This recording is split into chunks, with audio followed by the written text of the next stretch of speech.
Forum Perdana Kunci Revolusi Masyarakat Berbisi. Bismillahirrahmanirrahim. Assalamualaikum warahmatullahi wabarakatuh. Salam sejahtera dan salam Malaysia Madani saya ucapkan kepada sidang hadirin sekalian. Tidak dilupakan juga kepada ahli-ahli panel undangan kita pada hari ini. Alhamdulillah, bersyukur kita kehadirat Ilahi kerana dengan limpah kurnia dan izinnya dapat kita bersama dalam forum perdana pada pagi ini. Saya, Erna Izzati binti Zakaria, merupakan moderator anda pada pagi ini. Hadirin sekalian, sebelum saya memperkenalkan ahli-ahli panel kita, izinkan saya untuk mengupas serba sedikit mauduk forum kita pada hari ini. Mauduk forum kita pada hari ini berkisahkan tema sosial, iaitu LGBT, fitrah atau pilihan nafsu. Sudah menjadi fitrah setiap umat manusia untuk menjalinkan hubungan dengan jantina yang berlainan. Walau bagaimanapun, sejak 2-3 menjak ini, isu-isu LGBT semakin berdewasa dalam kalangan masyarakat kita, terutama sekali dalam kalangan remaja. Seperti yang kita semua sedia maklum, remaja pada hari ini bakal menerajui pucuk pimpinan negara pada masa hadapan. Berikan saya 10 orang remaja, nescaya akan saya gegarkan dunia ini. Begitulah ungkapan retorik yang pernah dilontarkan oleh bekas Presiden Parti Indonesia, Soekarno. Ungkapan tadi menggambarkan betapa gahnya peranan remaja dalam negara kita. Baiklah, sebelum saya menyimpang dengan lebih lanjut mengenai topik ini, izinkan saya menerangkan definisi LGBT. LGBT merupakan singkatan daripada perkataan lesbian, gay, bisexual dan juga transgender. Lesbian adalah sebuah orientasi seksual ketika perempuan menyukai sesama perempuan, manakala gay pula adalah untuk lelaki yang menyukai sesama lelaki. Bisexual adalah sebutan untuk seseorang yang tertarik kepada lelaki dan juga perempuan. Manakala transgender pula adalah individu yang mempunyai keterampilan yang berbeza daripada jantina asal mereka. Baiklah, terlalu asyik saya berbicara mengenai tajuk forum kita sehingga terlupa memperkenalkan ahli-ahli panel kita yang anggun serta sungguh bergaya pada hari ini. Di sebelah kanan saya, saudari Nur Fatanatun Nasihah yang merupakan ahli panel pertama. Cantik dan murah dengan senyuman. Apa khabar saudari? Alhamdulillah, ana bil khair. Saudari Erna, terima kasih atas soalan sebentar tadi. Cuma sekarang saya masih gemetar dan teruja untuk bersama-sama dengan orang-orang hebat kita ni untuk menyampaikan perkongsian hari ini. Saya kembalikan kepada saudari Erna. Berada di sebelah kiri saya pula, Ayu berbaju kurung. Tidak lain, tidak bukan. Tentulah ahli panel kita yang kedua, iaitu saudari Puteri Nur Naili. Apa khabar saudari? Terima kasih saudari moderator. Alhamdulillah, khabar baik. Saya berada dalam keadaan sihat walafiat dan cukup bersemangat untuk berbicara tentang isu sosial semasa iaitu LGBT yang semakin berluasa dalam kalangan remaja pada hari ini. Dan di hujung sana, nampak pemalu tapi bijak berkata-kata, saudari Aisyah Zulaika. Apa khabar saudari? Terima kasih saudari moderator. Saya Aisyah Zulaika binti Alias. Alhamdulillah berada dalam keadaan yang baik-baik belaka. Usai salam perkenalan daripada ahli panel, kembali kita kepada topik forum kita iaitu LGBT, fitrah atau pilihan nafsu. Sidang hadirin, izinkan saya untuk ajukan soalan pertama kepada ahli panel pertama kita. Baiklah, saudari Nur Fatanatun Nasihah, apakah pandangan saudari mengenai isu ini daripada segi agama? Baiklah, terima kasih saudari moderator atas soalan yang dilontarkan kepada saya. Baiklah, sidang hadirin sekalian, isu LGBT ini sangatlah popular dalam kalangan masyarakat sekarang kerana mereka menganggap ianya sangat normal ataupun tidak salah. Jadi di sini saya ingin menyampaikan pandangan setiap agama yang ada di Malaysia di mana saya ingin menyampaikan apakah hukum mengamalkan LGBT ini.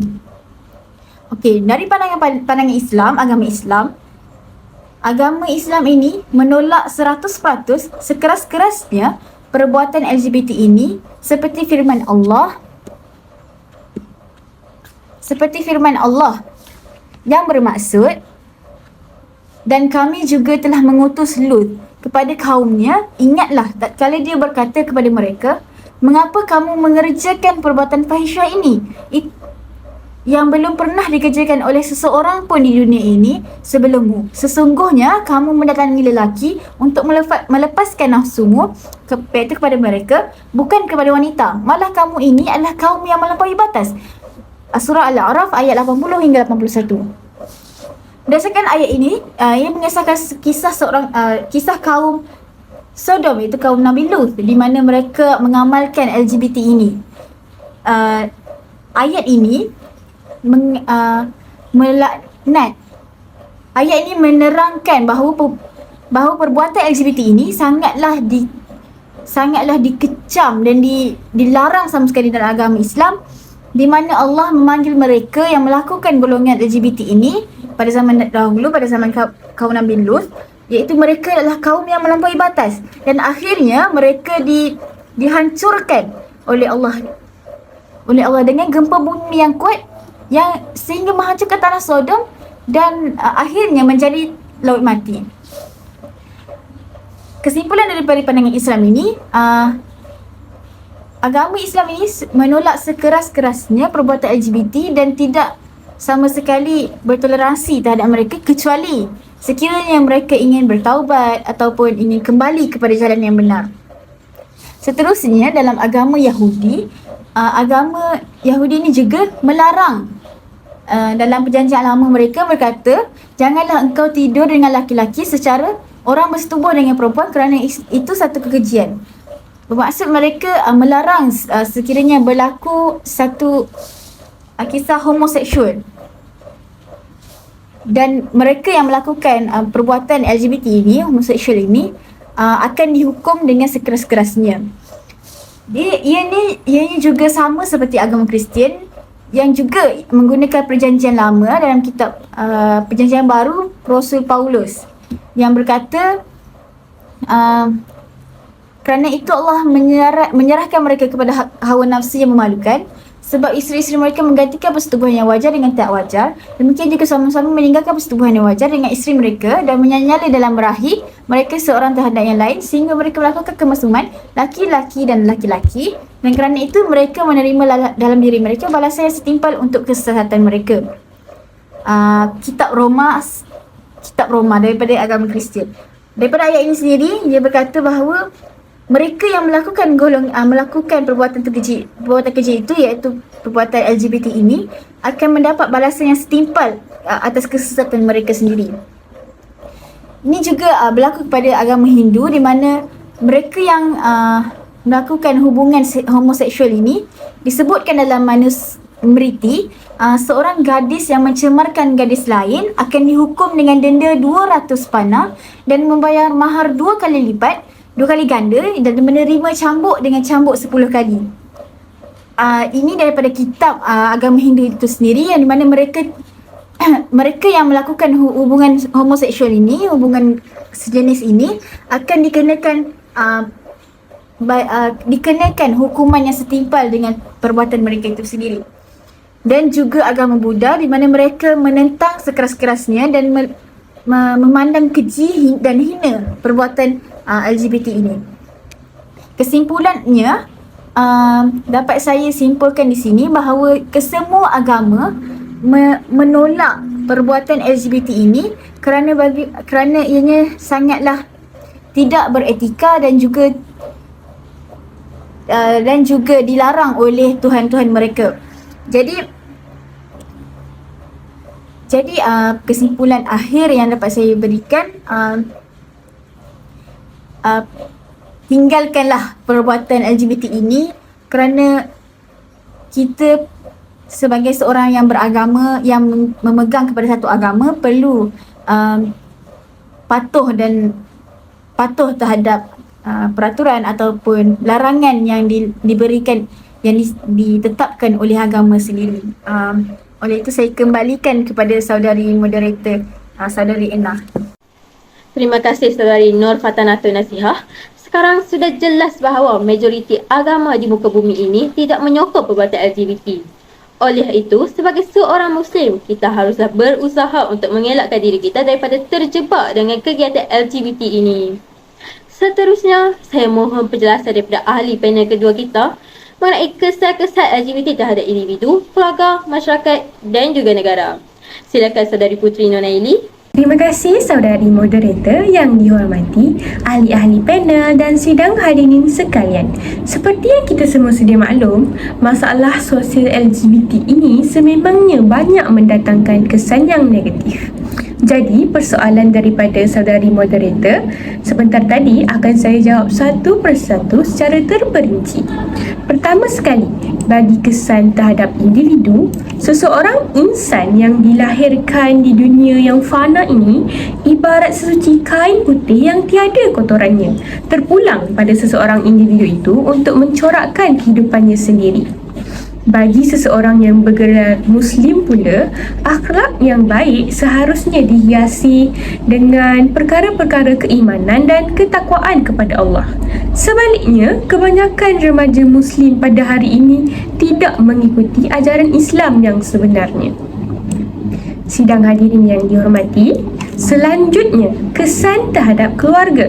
Keluarga memainkan peranan yang sangat penting. Keruntuhan sebuah institusi kekeluargaan akan menyebabkan hilangnya kebahagiaan. Akhlak seseorang individu remaja yang mulia datangnya daripada sesebuah institusi kekeluargaan yang bahagia. Oleh sebab itu, keruntuhan dalam institusi kekeluargaan akan memberikan impak negatif terhadap seseorang itu. Akibat daripada kehancuran institusi kekeluargaan ini akan menjadikan masa depan anak-anak terabai dan terbiar. Kesannya berlakulah masalah-masalah sosial yang lain seperti budaya lepak, ketagihan dadah dan LGBT ini sendiri. Diteruskan lagi dengan kesan terhadap masyarakat. Tidak dapat dinafikan lagi, akhlak remaja pada hari ini sangat membimbangkan masyarakat. Sekiranya hal ini tidak dibendung, maka tidak hairanlah suatu hari nanti akan muncul keruntuhan akhlak remaja. Namun begitu, terdapat kesan yang paling ketara yang akan dilihat sekiranya akhlak remaja pada hari ini tidak dibendung dengan segera. Masyarakat di negara ini mungkin akan berpecah belah dan tidak bersatu padu. Di sini, masyarakat tidak akan mempunyai nilai peribadi yang baik. Jadi, mungkin bilangan penghidap penyakit AIDS juga akan bertambah dalam kalangan masyarakat. Tambahan pula akan wujudnya jurang antara individu yang melakukan perbuatan-perbuatan yang tidak sepatutnya. Akhir sekali ditutup dengan kesan terhadap negara. Implikasi utama terhadap negara jika gejala seksual LGBT ini tidak ditangani dengan segera mungkin akan menyebabkan imej negara Malaysia tercemar, kerana hal ini akan menyebabkan statistik golongan LGBT dalam negara Malaysia semakin meningkat. Selain itu, negara juga akan kehilangan pelapis generasi muda yang berwibawa dan berakhlak mulia. Hal ini menjadikan pembangunan negara terbantut dan keruntuhan akhlak yang tinggi di kalangan masyarakat. Serta kesan paling utama ialah sekiranya remaja pada hari ini, terutamanya remaja yang beragama Islam hancur, maka pandangan bangsa lain dan agama lain terhadap agama Islam pada hari ini tentulah akan menjadi buruk. Demikianlah antara kesan yang bakal diterima oleh pelbagai pihak jika gejala seksual LGBT ini kian berleluasa dalam masyarakat pada hari ini. Baiklah, saya serahkan semula forum pada hari ini kepada saudari moderator. Terima kasih Saudari Puteri Nonaili. Sekarang sudah jelas lagi bersuluh bahawa kegiatan LGBT ini memberikan impak yang sangat besar, bukan sahaja kepada individu, malah ia juga memberikan impak kepada masyarakat dan juga negara. Perbincangan kita diteruskan lagi dengan menjemput Saudari Aisyah Zulaika untuk menjelaskan langkah yang boleh diambil bagi mencegah masalah sosial ini daripada berlaku. Terima kasih saudari moderator. Setelah mendengar ulasan yang dikupas oleh panel-panel kita sebentar tadi, saya boleh simpulkan bahawa saya akur dan sepakat dengan hujah-hujah mereka. Daripada pandangan dari sudut agama terhadap golongan yang melakukan perbuatan tidak menyenangkan ini, hingga bagaimana masyarakat terkesan dengan gejala songsang. Mengenai idea panel pertama kita, Saudari Fatanatun tadi, mengenai pandangan isu ini dari sisi agama, saya sendiri ingin berkongsi mengenai pengalaman saya yang saya alami sendiri pada suatu ketika dahulu.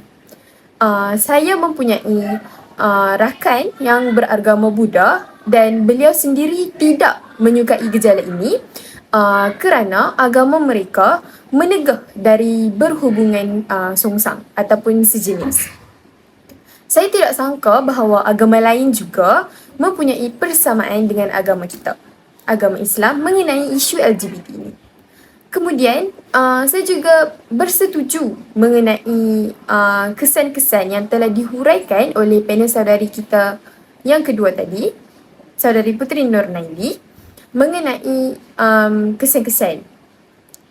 Kesan-kesan yang telah dihuraikan tadi amat memberi impak dan dapat dilihat dengan sangat ketara dalam kalangan masyarakat kita Malaysia. Mengenai peningkatan pesakit AIDS dalam kalangan masyarakat kini amat membimbangkan dan ianya memberi imej yang buruk kepada negara daripada sudut pandangan negara-negara luar. Oleh itu, kesan-kesan yang diberikan saudari tadi amatlah serius berdasarkan dari segi individu, keluarga dan juga masyarakat. Seterusnya, ingin saya ulaskan sedikit mengenai punca-punca perkara ini boleh terjadi.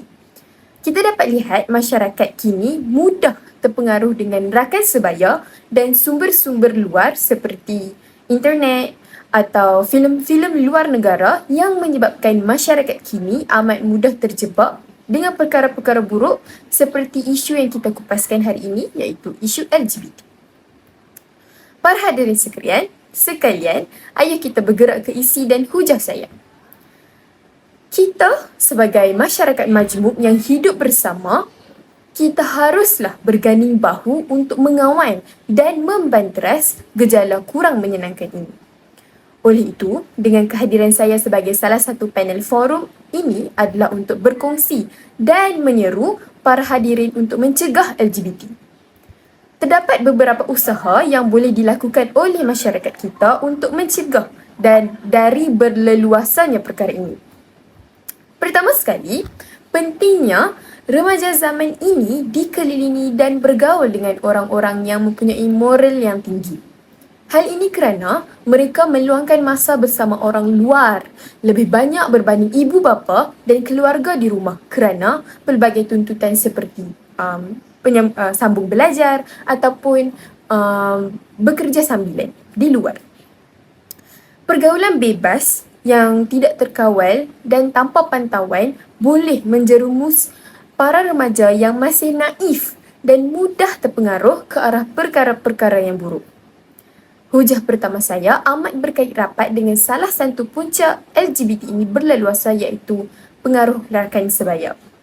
Akan tetapi, bukanlah saya ini berniat untuk menghalang para hadirin daripada berkawan dan menambah kenalan dengan semua orang.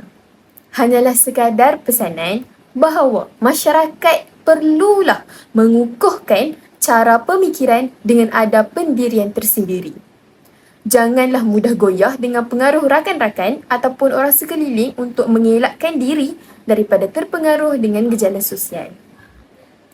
Selain itu, seperti yang diulas oleh panel pertama kita, Saudari Fatanatun, kebanyakan agama menegah atau tidak menyokong LGBT ini sama sekali. Contohnya, agama Islam dan agama Buddha. Oleh itu, saya ingin menyeru masyarakat untuk mendekatkan diri dengan agama masing-masing supaya tidak terjebak dengan masalah ini. Dalam Islam, mengubah fitrah diri seperti isu yang kita bincangkan sekarang, mengubah jantina diri, merupakan satu kesalahan yang besar kerana perbuatan ini dianggap bahawa seseorang tersebut tidak bersyukur dengan kurniaan Tuhan dan mencabar kuasanya. Akan tetapi, Tuhan kami, Allah Subhanahu Wa Taala, ialah Al-Ghaffar, Maha Pengampun. Sesungguhnya, hambanya yang benar-benar ingin bertaubat akan diberi keampunan. Oleh itu, bagi orang-orang yang telah terjebak dengan gejala LGBT, ianya masih tidak terlambat. saya menyeru agar kita sama-sama mendalami ilmu agama untuk kembali ke jalan yang benar. Saya rasa sampai di sini sahaja hujah saya yang saya mampu ulaskan kepada hadirin semua. Kembali kepada moderator, Saudari Erna. Baiklah, terima kasih kepada saudari Aisyah Zulaika. Berdasarkan penerangan tadi, jelaslah bahawa pengetahuan dan penghayatan ilmu agama yang tinggi memainkan peranan yang penting bagi mengelakkan individu itu terjebak dalam isu LGBT ini. Sidang hadirin sekalian, sebagai penghujung bicara, saya mohon ahli-ahli panel untuk membuat rumusan mengenai perbincangan kita pada hari ini. Silakan saudari ahli panel pertama. Okay, terima kasih saudari Erna atas peluang untuk saya simpulkan atau rumuskan apa yang telah kita katakan hari ini. Baiklah, saya dapat rumuskan bahawa kesemua agama ataupun kesemua ajaran yang ada di muka bumi ini, di dunia ini, melarang sekeras-kerasnya perbuatan LGBT ini kerana ianya sudah termaktub ataupun telah berada dalam kitab mereka sendiri bahawa perbuatan itu adalah perbuatan yang terkutuk dan siapa yang melangkahinya atau melakukannya akan dapat balasan yang setimpal dengan perbuatan tersebut. Jadi di sini saya ingin sampaikan bahawa perbuatan LGBT itu sendiri adalah perbuatan yang terkutuk dan dilarang. Namun begitu, perbuatan menyokong LGBT ataupun seseorang yang tidak melakukan perbuatan LGBT tetapi menyokong mereka yang melakukan LGBT melakukan pasangan melakukan hubungan songsang ini adalah juga adalah juga haram hukumnya kerana adalah juga dilarang oleh agama sendiri. Seperti yang dapat saya kemukakan, iaitu satu kaedah yang menyebut waridha bil kufri kufrun kama anna ridha bil fisqi fisqun, iaitu maksud redha dengan kekufuran adalah kufur seperti juga redha kepada fasik adalah fasik, iaitu daripada Mafatihul Ghaib al-Tafsir al-Kabir. Ini maksud apabila kita redha dengan sesuatu perkara, suatu kemaksiatan ataupun satu kekufuran, maka ianya adalah perkara yang buruk. Jadi seperti yang saya kaji semula, haram hukumnya untuk menyokong perbuatan yang kufur dan juga kemaksiatan yang dilakukan oleh seseorang individu. Jadi saya ingin petik satu hadis daripada Rasulullah SAW di mana yang bermaksud apabila dilakukan satu kesalahan di atas muka bumi ini, siapa yang menyaksikannya lalu membencinya adalah seperti orang yang tidak berhadapan dengannya. Dan siapa yang tidak menyaksikannya atau tidak berhadapan dengan maksiat lalu dia redha dengan maksiat itu adalah seperti orang yang menyaksikannya. Jadi dapat saya simpulkan daripada keseluruhan kata-kata saya ini bahawa perbuatan LGBT ini atau perbuatan dan juga perbuatan menyokong LGBT ini adalah satu perkara yang haram dan tidak sepatutnya diamalkan oleh segenap masyarakat. Jadi dengan itu saya ingin mengakhiri kata-kata saya dengan yang baik itu datangnya daripada Allah dan yang salah dan silap itu adalah daripada kelemahan diri saya sendiri. Assalamualaikum warahmatullahi wabarakatuh dan terima kasih. Saya serahkan semula kepada saudari moderator Erna. Seterusnya, panel kedua kita, saudari Putri Nonaili. Terima kasih saudari moderator. Jadi daripada Abu Hurairah radhiyallahu anha, beliau pernah berkata, Rasulullah melaknat laki-laki yang berpakaian dengan cara pakaian wanita dan wanita yang berpakaian dengan cara berpakaian laki-laki. Berdasarkan penjelasan di atas dapatlah disimpulkan bahawa LGBT menurut Islam hukumnya adalah haram dan sangatlah dilarang. Itu adalah perbuatan yang menyimpang dan menyalahi fitrah manusia sebagaimana yang diciptakan oleh Allah Subhanahu Wa Taala. Islam adalah agama kemanusiaan, agama yang memanusiakan manusia. Maka cara menyikapi orang yang berbuat maksiat itu adalah dengan membezakan antara perbuatan dan orangnya. Jadi dalam Islam yang harus dihindari, yang harus dijauhi itu perbuatan maksiatnya, sementara pelakunya mereka adalah manusia yang harus diberikan kasih sayang dan dijaga harkat dan martabatnya. Dalam erti kata lain, penting untuk Penting untuk diingati bahawa Islam juga mengajarkan untuk memperlakukan semua individu dengan kasih sayang dan menjaga martabat mereka, terlepas dari perbuatan atau orientasi mereka. Hukuman dan penilaian atas perbuatan maksiat ditinggalkan kepada Allah, sedangkan kita sebagai manusia diharapkan untuk memahami perbezaan dan memberikan perlakuan yang adil dan hormat kepada semua orang, sambil tetap mematuhi nilai-nilai dan prinsip-prinsip agama Islam. Sekian sahaja daripada saya. Terima kasih saudari moderator. Tak dilupakan juga ahli panel ketiga kita, saudari Aisyah Zulaika.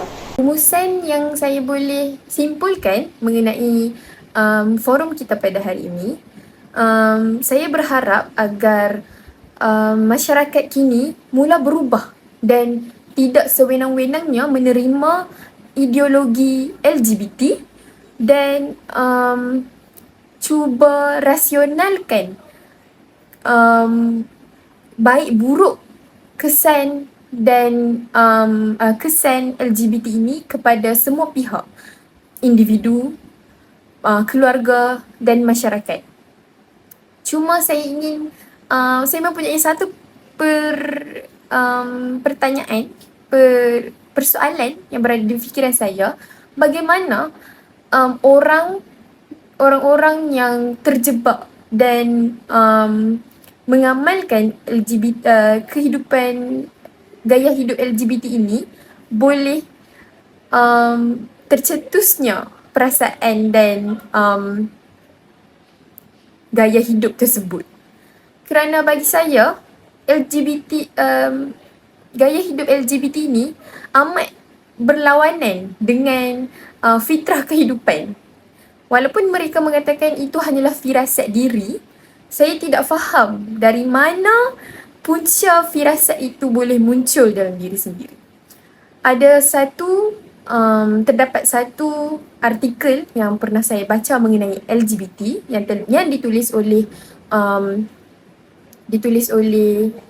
seorang transgender, bahawa dia merasakan bagaimana tertimbulnya perasaan untuk menukar jantina beliau, kerana beliau merasakan terdapat jiwa perempuan yang terperangkap di dalam badan seorang lelaki, dan oleh itu dia cuba untuk mengubahnya. Bagi saya, ia hanyalah cuma mindset, pengaruh fikiran sendiri yang terkesan oleh gaya hidup orang luar dan masyarakat zaman kini. Oleh itu, saya berharap agar perkara ini boleh berubah. Masyarakat lebih teguh dengan pendirian mereka berbanding lemah dan mudah terhanyut. Itu saja daripada saya. Demikian tadi rumusan perbincangan daripada semua ahli panel kita mengenai isu LGBT. Hadirin sekalian, kesimpulannya, isu LGBT ini bukanlah perkara yang patut kita pandang remeh. Setiap individu mempunyai tanggungjawab masing-masing dalam membendung isu ini daripada menjadi semakin keruh. Sebagai seorang Muslim, kita mestilah mengelakkan diri daripada melakukan sesuatu perkara yang dilarang oleh Allah SWT seperti kegiatan LGBT. Hal ini dikatakan demikian kerana Allah SWT telah menciptakan manusia secara berpasangan dan sempurna antara satu sama lain.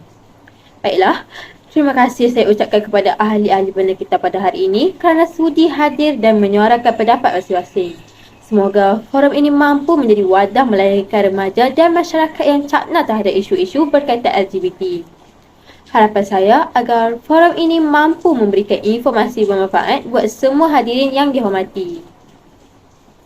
Sidang hadirin sekalian, sebelum saya akhiri bicara forum kita pada hari ini, terimalah serakat pantun yang berbunyi, gunung pantai tinggi merawan, nampak dari padang temu, berat hati hendak ku tinggalkan, ada jodoh kita bertemu.